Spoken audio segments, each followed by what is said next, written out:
안녕하세요. 이제 장마철이고 해서 우중충하고 후덥지근한 날씨라 불쾌지수도 올라가고 있는데 다들 잘 지내고 계신가요? 저는 잘 지내고 있어요. 제 소개를 드릴게요. 저는 샌드위치와 도시락을 파는 가게를 운영하고 있는 40대 초반의 여자입니다. 가끔 손님이 없을 때 여기에 올라오는 사연들을 듣고는 해요. 듣다 보면 세상에는 참 별일이 다 있구나 싶어요. 그런데 제가 겪은 일도 만만치 않은 일이거든요. 사연을 들으면서도 언제 한번 제 사연을 보내보고 싶다는 막연한 생각을 하고 지냈습니다. 제 이야기를 쓰려고 해도 사실 어디서부터 시작해야 할지 막막하더라고요. 전 남편 덕에 잃어버린 5년의 세월을 다시 떠올리면 머리가 지끈거릴 정도로 아직도 트라우마로 남아있어요. 제 이야기 들어주실 준비 되셨나요? 그럼 저는 들어주시는 분들에게 하소연하는 기분으로 용기 내서 제 이야기를 시작해 보겠습니다. 저는 사실 어릴 때부터 부모님의 사랑을 받지 못하고 자란 케이스입니다. 저희 부모님은 맞벌이 부부셨고 항상 돈 문제로 다투셨어요. 그럴 때마다 저는 혼자서 불안에 떨어야 했습니다. 부모님이 물건을 집어던지고 싸울 때면 저는 방 안에 틀어박혀서 제발 빨리 끝나기만을 바랬어요. 어머니도 아버지도 어린 제 마음을 살펴주지 않았습니다. 그리고 결국 제 나이 17살이 되었을 때 두 분은 이혼을 하게 되었어요. 이혼을 하면서 누구를 따라가고 싶냐고 묻더라고요. 누구를 따라가도 아무 상관이 없을 정도로 저는 두 분에게 믿음이 없었습니다. 얼른 결정해. 엄마 따라갈 거야? 아빠 따라갈 거야? 잘 모르겠어. 하여간 지 아빠 닮아서 우유부단하기는. 누굴 따라가든 네 마음이니까 일주일 내로 정해. 어머니가 그렇게 말씀하시는데 숨이 콱콱 막히는 기분이었습니다. 저는 어딜 가도 환영받지 못하는 존재가 된 것 같았어요. 어머니는 아버지와 이혼을 하고 지방으로 내려간다고 하셨고 아버지는 경기도에서 살겠다고 말씀하셨습니다. 그래서 저는 그냥 아버지를 따라가기로 했어요. 아버지는 그런 제 결정에 시큰둥한 반응이었습니다. 그래도 여자애가 엄마 손을 타야 되는 거 아니냐? 그 말을 듣고 저는 참았던 눈물이 터져 나왔습니다. 그러면 나더러 어쩌라고? 엄마도 아빠도 나 데려가기 싫으면 그냥 나 혼자 살게. 그러자 아버지가 당황하시더라고요. 그리고는 저와 함께 살기로 해주셨습니다. 그야말로 해주셨다는 표현이 맞는 표현이네요. 말이 이상하게 들릴지는 모르겠지만 그렇게 저는 고등학교 2학년 때부터 아버지의 집에 얹혀 살기 시작했습니다. 아버지는 새로운 여자친구를 만들어서 그 여자가 자주 저희 집에 드나들었어요. 그 아주머니는 저를 미워했습니다. 미정이라고 했지? 공부는 잘하니? 그냥 상위권이긴 한데. 그러냐? 그래봐야 뭔 소용이야. 네 아빠 나랑 재혼하면 너 대학 등록금은 못 내줄 거야. 왜요? 요거 당돌한 거 봐라. 왜냐니? 나랑 사는데 네 뒷바라지를 내가 굳이 해야 되니? 너도 대학 가면 성인이니까 너 혼자 알아서 살아야지. 그 말을 듣고 저는 꿀먹은 벙어리처럼 아무 말도 하지 못했습니다. 얼른 성인이 되어서 독립하고 싶은 마음뿐이었어요. 그렇게 저는 갈 수 있던 대학보다는 조금 떨어진 대학에 장학금을 받고 입학하게 되었습니다. 아버지는 그래도 저에게 독립자금으로 1,000만 원을 쥐어주셨어요. 저는 그게 좋게만 느껴지지 않았습니다. 먹고 떨어지라는 느낌이었거든요. 그 1,000만 원으로 월세방을 구하고 저는 그 후로는 아버지에게 연락을 하지 않고 지냈습니다. 아버지도 어머니도 저에게 연락을 해오지 않았어요. 제 곁에는 아무도 없었어요. 저는 정말 인생은 혼자 사는 거라는 걸 뼛속 깊이 느끼며 살아왔습니다. 대학에서는 식품영양학과에서 공부했고, 대학을 다니면서 아르바이트를 하며 생활비를 벌고 돈을 모았어요. 부모로부터 버림받은 기억 때문에 저는 저에게 다가오는 사람들에게 곁을 내주기가 쉽지 않았습니다. 그래서 거의 혼자 외톨이처럼 생활을 했어요. 대학 시절에 친구도 마땅히 사귀지 못했네요. 그게 두고두고 후회가 됩니다. 재밌어 보이던 동아리 활동도 용기가 없어서, 시간이 없어서라는 핑계로 하지 못했던 것이 정말 후회가 돼요. 그렇게 쌓이고 쌓인 문제들이 남편을 만나면서 폭발한 것이겠죠. 아무튼 친구는 만들지 못했지만 저는 아르바이트하고 돈을 벌면서 취업에 필요한 자격증을 따기 시작했습니다. 그리고 졸업 후에는 꽤 이름이 있는 기업으로 취업에 성공해서 일을 하게 되었어요. 가족이 있다면 축하를 받을 일이었지만 제 주변에는 제 취업을 축하해 줄 사람이 없었습니다. 그래서 저는 혼자서 큰맘 먹고 케이크와 와인을 사서 자축을 했어요. 야, 차미정, 너 성공했다. 그동안 고생 많았어. 앞으로도 열심히 살자. 세상에 나밖에 나를 더 사랑해줄 사람이 없다. 더 잘 살자. 그렇게 말하고 나서 케이크에 불을 껐는데 저도 모르게 눈물이 흐르더라고요. 눈물의 자축 파티를 하면서 저는 정말 쓸쓸했습니다. 왜 이렇게 내 주변에는 사람이 없는 건가? 이제부터라도 사람을 사귀는 법을 배워야겠다. 내 마음을 열어줘야겠다는 다짐도 했어요. 그리고 회사에서 열심히 일을 했습니다.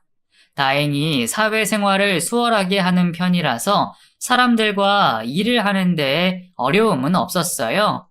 더 친밀한 관계로까지 발전을 못해서 그랬지만요.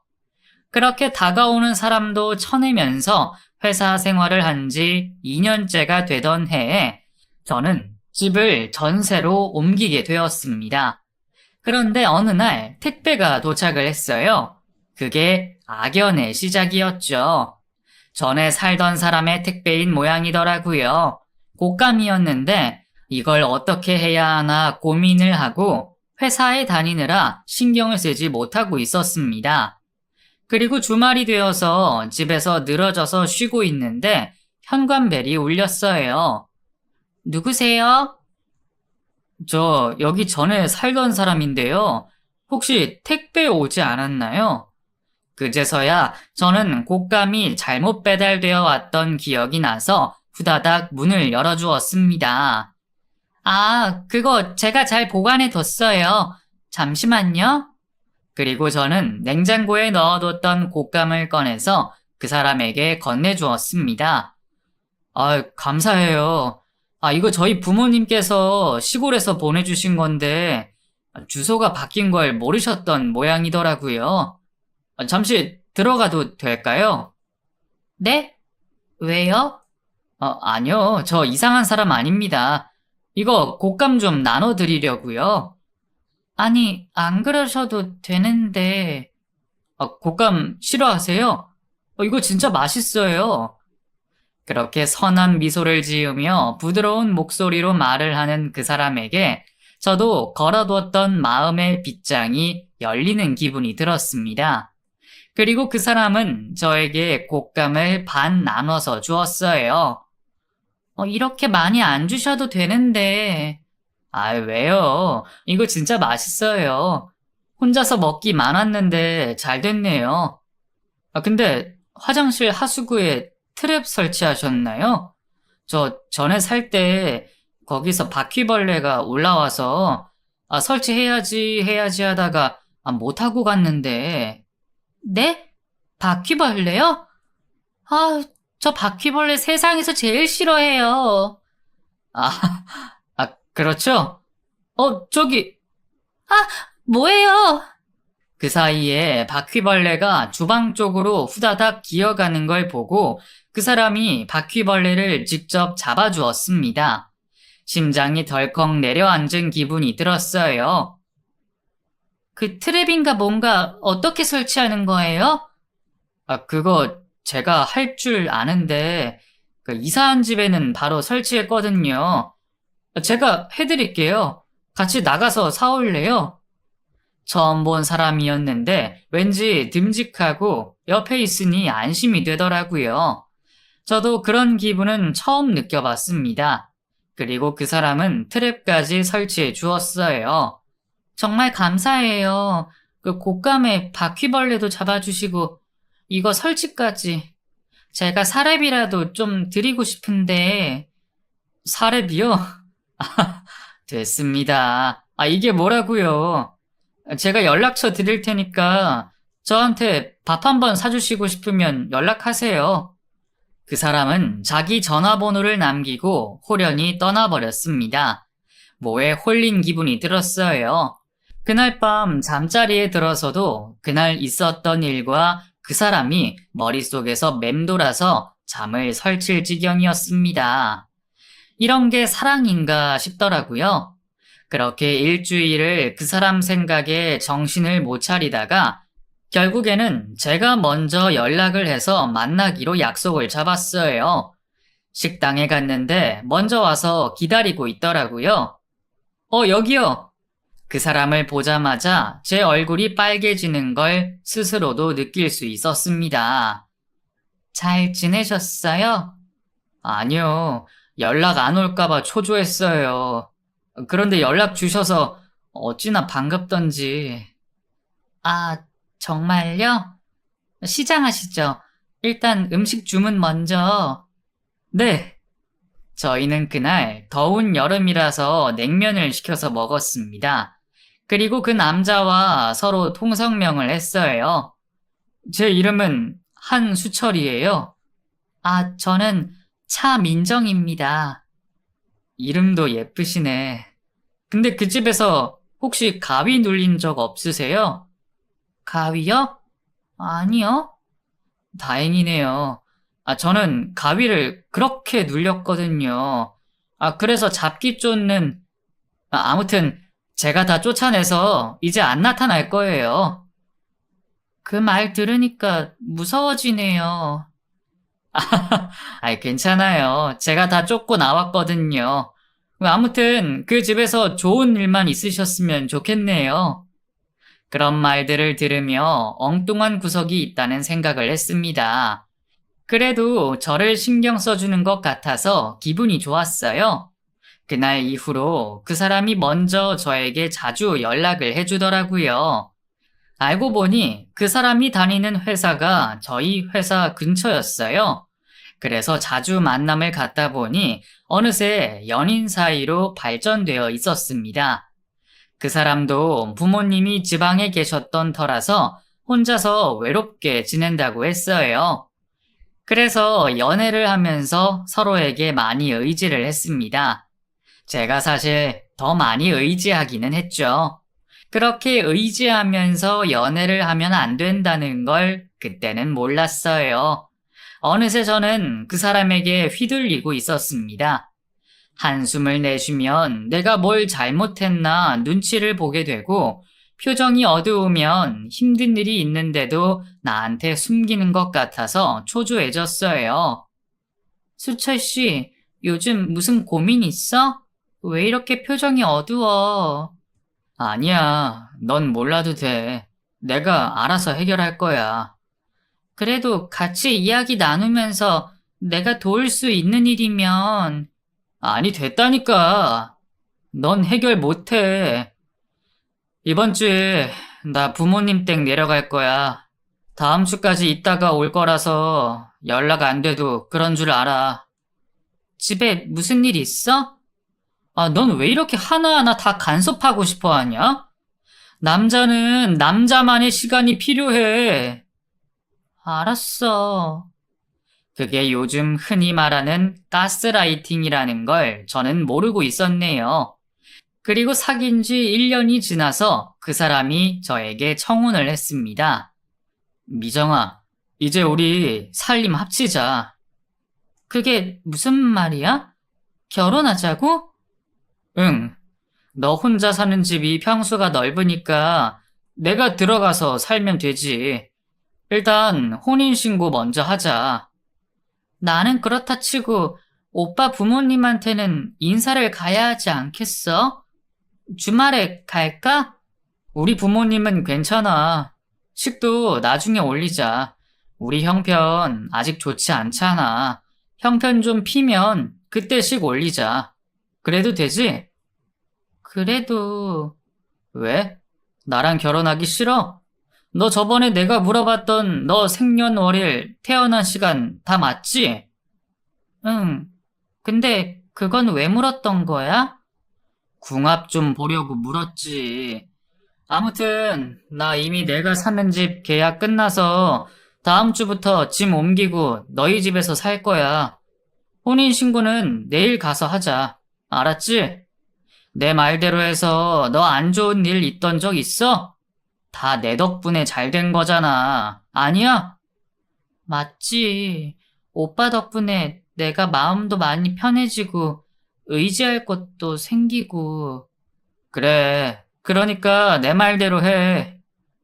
그렇게 저는 귀신에 홀린 듯이 그 사람과 혼인신고를 하고 함께 살게 되었습니다. 함께 살면서부터는 더욱더 저를 올가매기 시작했어요. 미정아, 너 퇴근이 왜 이렇게 늦어? 요즘 회사에 일이 바빠서. 왜? 기다렸어? 아니, 남편 밥은 제대로 해줘야 될 거 아니야. 아, 이런 식이면 곤란해. 아직도 밥 안 먹었어? 지금 9시가 넘었는데. 좀만 기다려. 내가 지금 당장 차려줄게. 아, 됐어.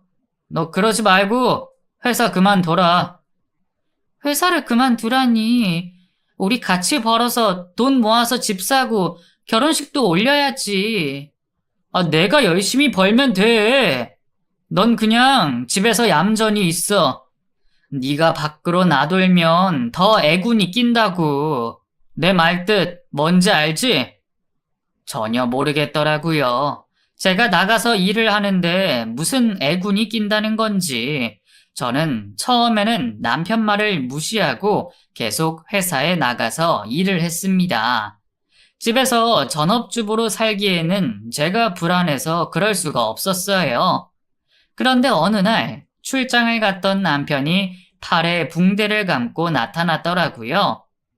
어머 여보, 팔이 왜 그래? 이게 다 너 때문이야. 뭐? 나 때문이라고? 네가 자꾸 밖으로 나도니까 나한테 이렇게 갑자기 말도 안 되는 불행이 닥치는 거라고. 나 그냥 길 걷고 있는데 공사장에서 뭐가 떨어지더니 내 팔을... 뭐라고? 어떻게 많이 다쳤어? 다행히 금방 갔는데 머리에 맞았으면 어쩔 뻔했냐? 너 당장 회사 그만두고 집에서 살림만 해. 나 죽는 꼴 보기 싫으면.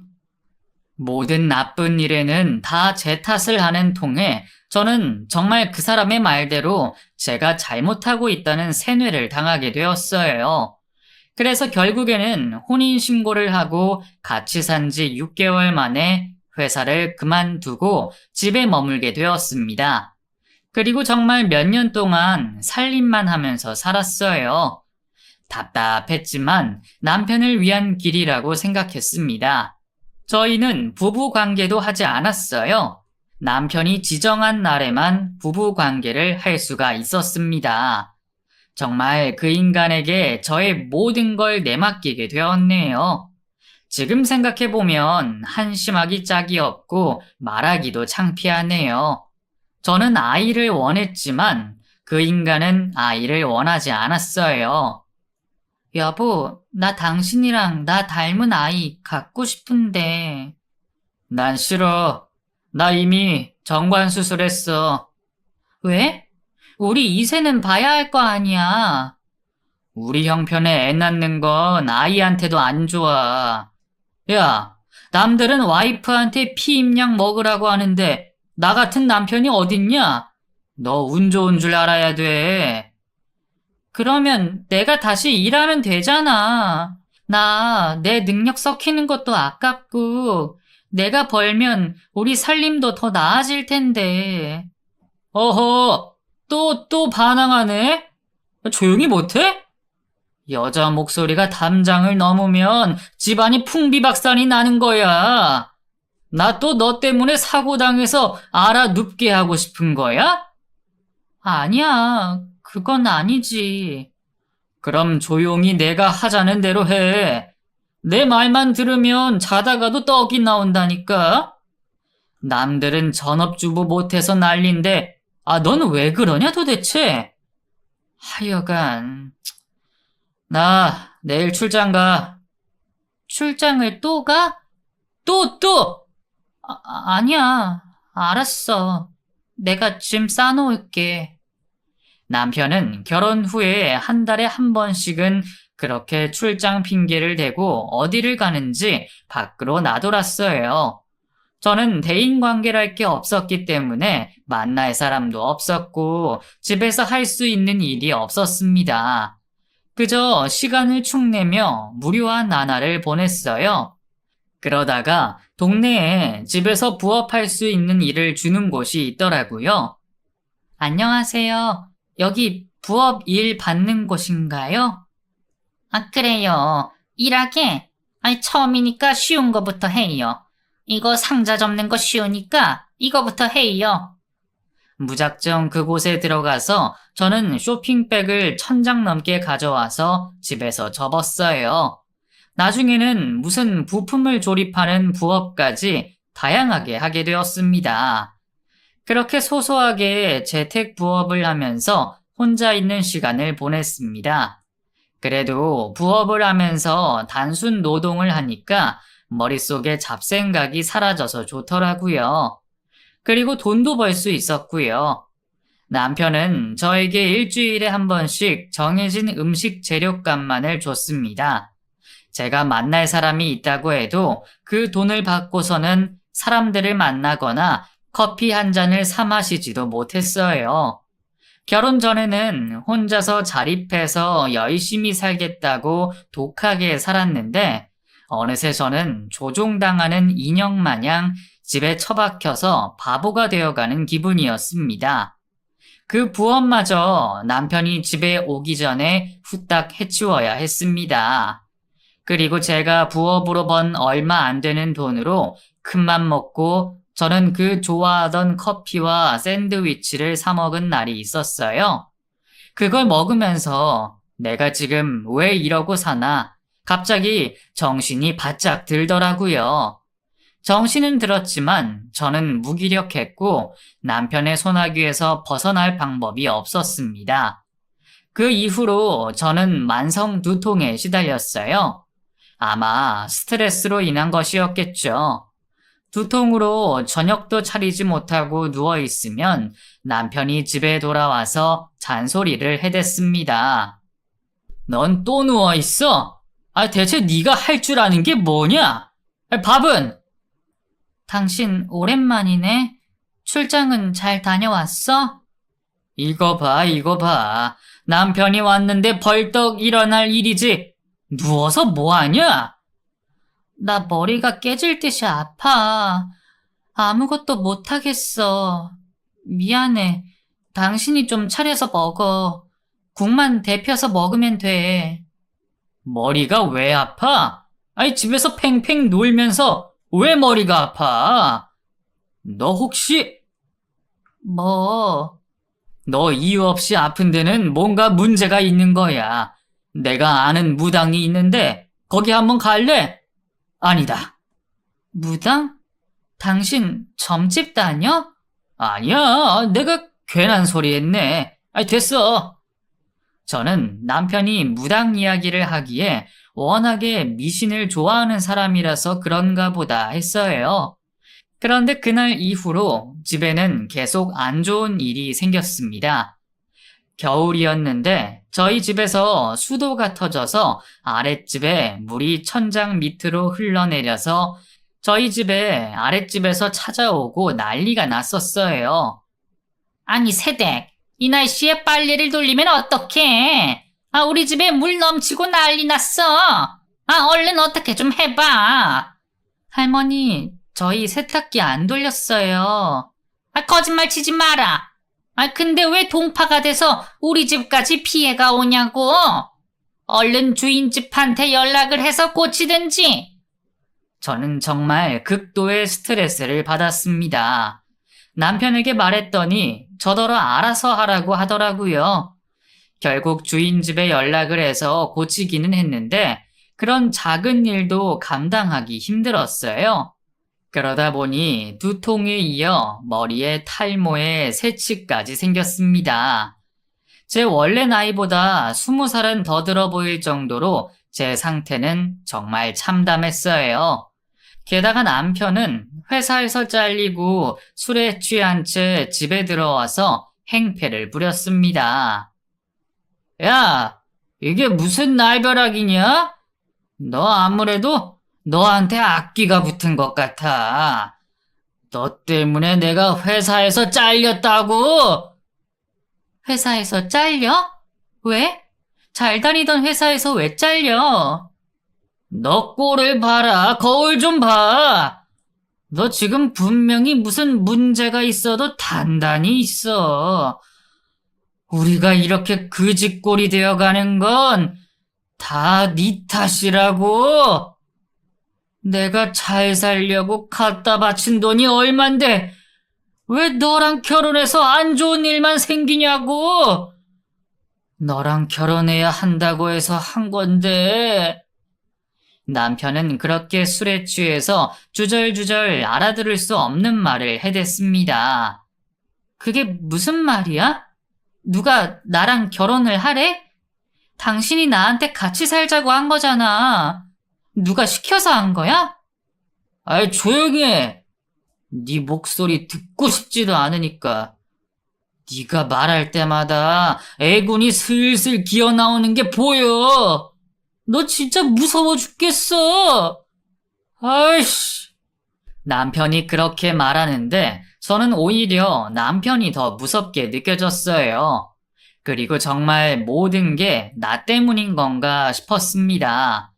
어릴 때 부모님이 싸우던 것도 모두 저 때문에 일어난 일만 같이 느껴졌어요. 잘 살아보려고 했는데 인생이 엉망이 된 것만 같아서 저는 사실 그때 죽고 싶은 심정이었습니다. 간간히 하던 부업도 손을 놓고 집에서 정말 누워만 지냈어요. 남편은 그런 저를 보고 한숨을 푹푹 내쉬면서 이력서를 쓰느라 여념이 없었어요. 저에게 더 이상 밥을 차리라는 소리는 하지 않았지만 혼자서 배달 음식을 시켜 먹으며 저를 방치했습니다. 저는 그때쯤엔 식욕도 없어서 거의 하루에 한 끼도 먹지 않는 날이 많았어요. 그러다 보니 살도 쭉쭉 빠지더라고요. 돌이켜보면 아마 그때 심각한 우울증 증세를 겪었던 것 같습니다. 나 일주일 정도 집 비울 거야. 어디 가는데? 몰라도 돼. 이럴 거면 그냥 이혼하자. 이혼? 너 미쳤어? 이혼은 절대 안 돼. 이게 다 널 위한 거라니까. 그냥 집에 가만히 있어, 지금처럼. 나 이러다 죽을 것 같아. 아니, 나 정말 죽고 싶어. 머리도 아프고 밥도 못 먹겠고 당신은 나 방치하고 삶에 의욕이 하나도 없어. 내가 이러려고 결혼한 게 아닌데 이렇게 살아서 뭐해? 내가 봤을 땐 너한테 지금 심각한 악귀가 붙은 거야.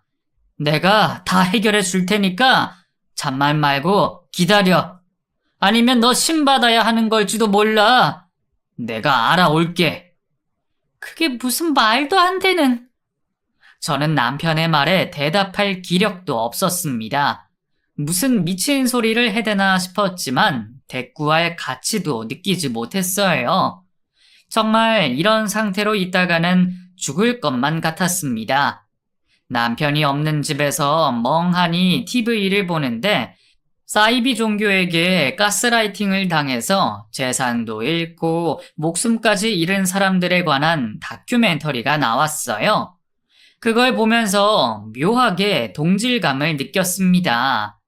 나는 사이비 종교를 믿지도 않고 그냥 집에만 있는데 왜 동질감을 느끼는 건지 저도 의아했어요.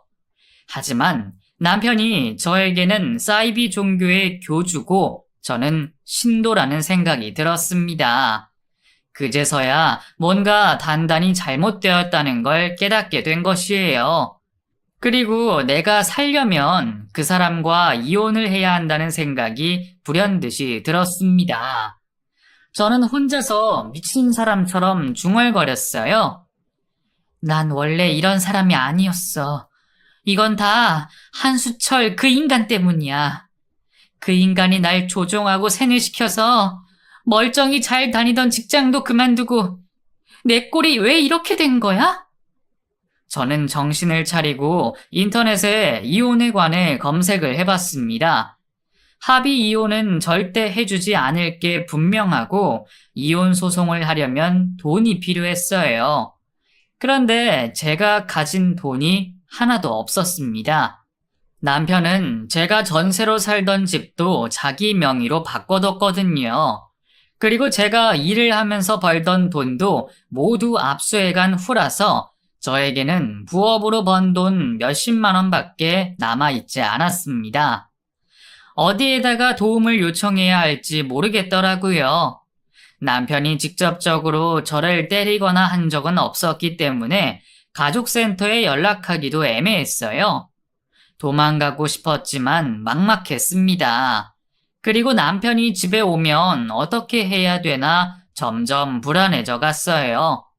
그러던 찰나에 저희 집 현관벨이 울리더라고요. 벨소리를 듣고 저는 기절할 듯이 놀랐습니다. 집에 올 사람이 없었거든요. 남편이라면 비밀번호를 누르고 들어올 텐데 누군가 싶었어요.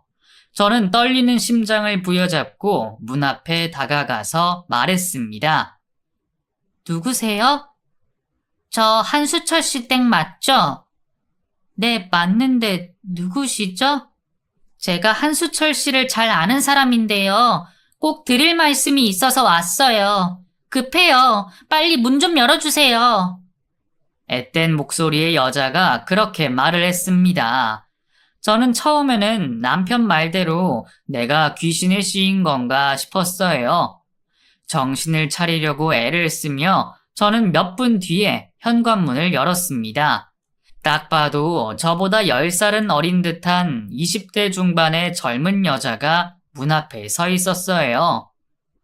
안녕하세요. 저 우선 들어갈게요. 누구신데요? 제 남편은 어떻게 알아요? 저 너무 급하게 오느라 물 좀 한 모금만 마시고 말씀드릴게요. 그 여자는 혼자서 부엌에 가서 컵에 물을 따라서 벌컥벌컥 마셨습니다. 그리고 저에게 다가오더니 무릎을 꿇고 납작 엎드려서 말했어요. 우선 정말 죄송해요. 저도 사실 피해자예요. 무슨 말이에요? 알아들을 수 있게 말씀해보세요. 저희 남편은 어떻게 알아요? 사실 그 인간이랑 저 5년을 만났어요. 그쪽 분이랑 결혼하기 전부터 연인 사이였어요. 뭐라고요? 어떻게? 사실 제가 무당 밑에서 시중을 드는 일을 하고 있었거든요.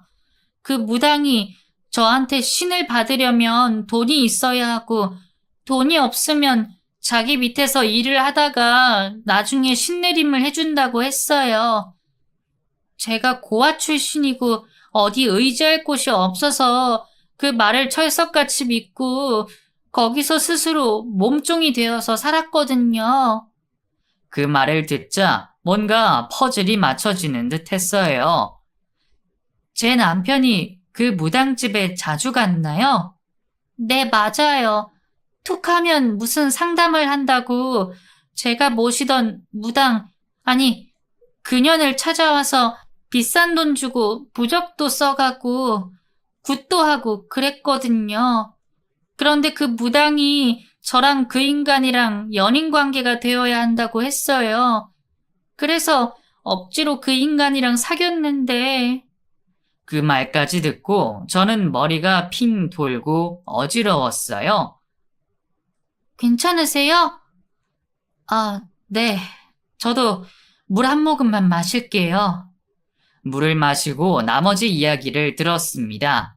남편은 그 여자와 만나면서 저와 양다리를 걸쳤고 무당에게 저와 결혼을 하고 저에게 찾아온 어찌 보면 남편의 상간녀인 그 여자와 내연 관계를 유지하라고 지시를 내렸던 모양이에요. 그래야 단명할 팔자인 남편이 오래 살 수 있다고요. 참 어처구니가 없는 일이었죠. 남편은 그 무당의 말이라면 사족을 못 썼고 무당 밑에서 일하던 그 상간녀도 무당에게 세뇌를 당해서 그렇게 만남을 유지했다고 했습니다. 제가 얼마 전에 유산을 했거든요. 유산이요? 네. 한수철 그 인간이랑 가진 아이가 유산이 돼서 그때 저도 정신을 차렸어요. 제가 하고 있는 짓이 미친 짓이라는 걸요. 정말 본의 아니게 죄송해요. 그럼 어떻게 해야 되는 건데요? 저 지금 머리가 터질 것 같거든요. 지금 몇 시지? 일단 나가야 돼요. 그놈 오기 전에 빨리 도망쳐요. 여기가 내 집인데 어디로 가라는 말이에요? 그놈이랑 무당이 지금 이 집으로 오고 있다니까요. 한수철 그 인간이 자기 마누라가 악귀에 씌인 것 같다고 퇴마를 해야 한다고 무당한테 말했어요. 무당이 퇴마하는 걸 제가 봤는데 사람이 죽기 전까지 무작정 때려요. 살려면 얼른 도망쳐야 돼요. 저는 그 여자가 하는 말을 믿기 힘들었지만 또 한편으로는 모든 게 맞아떨어지는 이야기라서 믿을 수밖에 없었어요. 그래서 저는 돈이 될 만한 것들과 제가 부업을 하면서 모은 돈을 들고 그 여자와 함께 집 밖으로 뛰쳐나갔습니다. 그리고 무작정 택시를 잡아 탔어요. 그리고 경찰서로 갔습니다. 저에게 찾아온 여자가 무당에게 당한 일을 신고했어요. 그 여자는 무당과 살면서 갖은 협박과 폭력을 당하고 살았더라고요. 똑똑하게도 병원에서 진단서를 다 받아놨더라고요. 그리고 남편과 저 모르게 5년이나 내연 관계로 지낸 상간녀는 저에게 이혼 소송을 할 수 있는 돈을 쥐어주었습니다. 일단 이 돈 쓰세요. 소송하려면 돈 필요하잖아요. 듣기로는 부모님이랑 연도 끊겼다고 하던데. 됐어요. 제가 이 돈을 어떻게 받아요? 아니에요. 저도 피해자기는 하지만 아무튼 제가 그쪽 분 남편의 내연녀였던 건 사실이잖아요. 제가 증인 서드릴게요.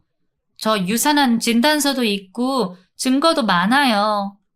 그 말을 듣고 이상하게 보이겠지만 남편의 상간녀이자 저의 생명의 은인인 그 여자를 부둥켜 안고 엉엉 울었습니다. 그 여자에게 듣기로는 남편이 회사에서 잘린 것도 무당에게 갖다 바칠 돈이 필요해서 회사 돈을 횡령한 걸 걸려서 그랬다고 하더라고요. 회사에서도 남편에게 고소를 진행 중이라고 했습니다. 그 여자와 그러고 있는데 남편에게서 전화가 왔어요. 받고 싶지 않았지만 무슨 말을 할지 궁금하더라고요. 여보세요? 너 지금 어디야? 당장 집으로 들어와! 나 안 들어가. 너 완전 미친놈이더라? 뭐? 이게 정신이 나갔나? 아니, 이제야 제정신이 됐어. 너 무당 때문에 내 인생 망쳐놨지?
이제는 네 인생 조질 시간이다. 기다리고 있어.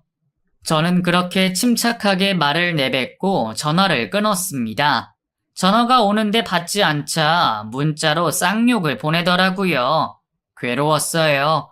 어디서부터 어떻게 꼬여서 그런 인생을 산 것인가 정말 암담했습니다.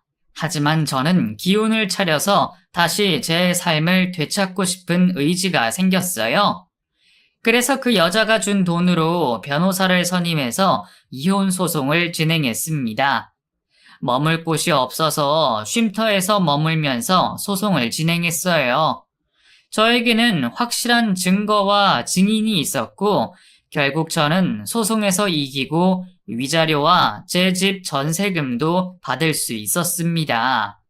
전 남편은 그제서야 제 앞에서 무릎을 꿇고 빌더라고요. 미정아, 진짜 미안해. 내가 죽일 놈이야. 나도 그 무당한테 당한 거라고. 그 무당이 내가 살려면 그렇게 해야 한다고 해서 나 이제 정신 차렸어. 나 좀 살려줘라. 나 회사 횡령한 돈 그거 얼마 안 돼. 벌금만 물면 징역은 면할 수 있다고. 너 전세금 받은 거 나 주면 안 되냐? 내가 살면서 다 갚을게. 야, 이 미친놈아.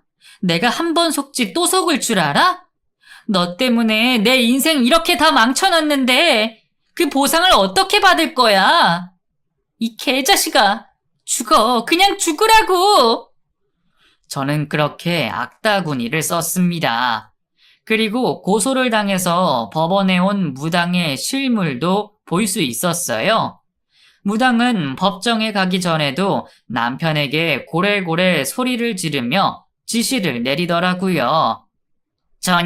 저년을 잡아 족쳐야 돼. 그래야 네가 살아. 나는 죄가 없어. 나는 금방 풀려날 거야. 야, 한수철, 너 정신 차려야 돼.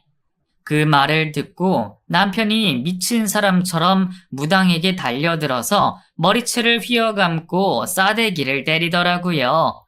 주변에 있던 경찰들이 말리는데도 어디서 그런 괴력이 나왔는지 무당을 거의 죽일 듯이 때리면서 말했습니다. 이 미친 아줌마야! 내 돈 내놔! 내 돈 2억 내놓으라고! 그렇게 맞으면서도 무당은 드세게 남편에게 말했습니다. 한수철, 정신 차려! 너 나 못 믿어? 너 나 때문에 지금까지 이렇게 생명 연장하고 살고 있는 거야! 남편은 무당의 말을 듣고 눈빛이 흔들리더니 무당에게 빌기 시작했어요. 죄송해요. 제가 미쳤었나 봐요. 그래, 수철아. 기다려. 내가 다 바로 잡을 테니까. 두 사람이 그렇게 생쇼를 하는데 경찰들은 헛웃음을 짓고 있었어요. 저 역시도 정말 말도 안 되는 연극을 보는 것처럼 어이가 없었습니다. 남편과 무당은 결국 징역살이를 면치 못하게 되었어요. 전 남편도 어찌 보면 피해자이기는 하죠. 하지만 피해자면서 저에게는 끔찍한 가해자였으니 그런 처벌을 받아 마땅하다고 생각했습니다. 저는 우선 망가진 제 몸과 정신을 회복하는데 온 노력을 다했습니다. 모든 게 제 탓이라고만 생각했던 게 저에게는 독이었어요. 제 탓은 아무것도 없다고 마음을 다잡았습니다. 그리고 건강을 차츰 회복하고 나서 저는 다시 일을 했어요. 결혼을 한 뒤 경력이 단절되어서 일자리를 구하기가 쉽지 않았어요. 그래서 저는 식당 주방에서 일을 하며 돈을 모았습니다. 정말 악착같이 할 수 있는 일은 다 하면서 돈을 모았고 결국에는 제 이름으로 된 가게를 차릴 수 있게 되었어요. 남편과 무당에게 당하고 저를 구해줬던 그 젊은 여자와는 간간히 소식을 주고받았습니다. 안녕하세요. 잘 지내시죠? 그래, 잘 지내지. 나 샌드위치 가게 냈는데 놀러와. 저 지금 부산에 있어요. 부산에서 국비로 학원 다니고 있는데 이거 끝나면 자격증도 따고 일 구하려고요. 그래? 어머, 잘 됐네. 이제 우리 예전 일은 다 잊고 앞으로 남한테 속지 말고 우리 인생 잘 살자. 죄송했어요. 죄송하긴. 내가 유리 덕분에 지옥에서 살아 돌아왔는데 오히려 고맙지. 그나저나 부산이라니? 너무 머네? 그래도 시간 나면 꼭 놀러와. 알았지? 내가 맛있는 거 사줄게. 사주지 마시고 해주시면 안 돼요? 그래, 그래. 내가 해줄게. 뭐 좋아하는데? 말만 해. 그 친구는 지금 부산에서 일자리를 구해서 열심히 회사원 생활을 하고 있습니다. 한번 저희 가게에 놀러 온 적도 있어요. 제가 그 친구에게 맛있는 요리를 해주자 눈물을 흘리더라고요. 누군가가 자기만을 위해서 요리를 해주는 건 처음이라면서요. 자주는 아니지만 요즘도 가끔 소식을 주고받고 있습니다. 저는 처음에는 샌드위치만 팔던 가게에서 도시락도 팔게 되었어요. 제가 시작할 때는 주변에 회사가 많이 없었는데 제가 가게를 시작하고 1년 후에 회사들이 우후죽순 생겨나더라고요. 덕분에 장사는 아주 잘 되고 있습니다. 전 남편은 이제 출소를 했는지 어쩐지 모르겠네요. 만에 하나 이 사연을 듣고 있다면 제발 지옥불에 떨어지라고 말하고 싶어요. 야, 한수철, 그리고 사이비무당, 둘 다 또 다른 사람들에게 고통 주면서 살지 말고 제발 정신 차려.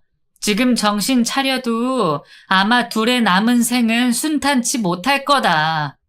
어찌됐든 남에게 피해를 입힌 사람은 그만큼의 고통을 받아야 한다고 생각합니다. 법적으로 처벌을 받기는 했지만 그걸로 제 분통이 풀리지는 않네요. 전 남편도 무당도 남은 평생 괴로움 속에서 허덕이며 살다가 가기를 바랍니다. 부모에게도 버림을 받고 믿었던 남편에게도 뒤통수를 맞은 저는 한동안 정말 내가 이 세상에 잘못 태어난 건가 싶은 생각으로 고통을 받았어요. 하지만 세상에 잘못 태어난 사람은 없다는 확신을 갖게 되었습니다. 지금은 혼자서 자립해서 제가 좋아하는 일 하면서 잘 살고 있으니 천만다행이죠. 만약에 힘든 순간에 제 스스로 삶을 포기해버렸다면 저는 지금 이 세상에 없었을지도 모르겠네요. 이제는 사람들도 많이 만나서 사귀고 있고 친구들도 생겼어요. 이렇게 좋은 나날들을 보내다 보니 세상이 아름답게만 보입니다. 여러분들도 혹여나 괴롭고 죽고 싶은 생각이 드신다면 꼭 버티시라고 말씀드리고 싶네요. 버티다 보면 정말로 좋은 날이 올 거예요. 제 사연 들으시면서 많이 답답하셨죠? 그래도 저는 지금 행복하게 잘 살고 있으니 걱정하지 않으셔도 됩니다. 이렇게 털어놓고 나니까 어쩐지 속이 후련해지네요. 새로 사귄 친구나 동료들에게는 이런 이야기를 할 수가 없었거든요. 아무튼 여러분 끝까지 들어주셔서 정말 감사하고요. 저는 이쯤에서 제 이야기를 마치겠습니다. 항상 건강하고 행복한 날들 보내시길 바랄게요.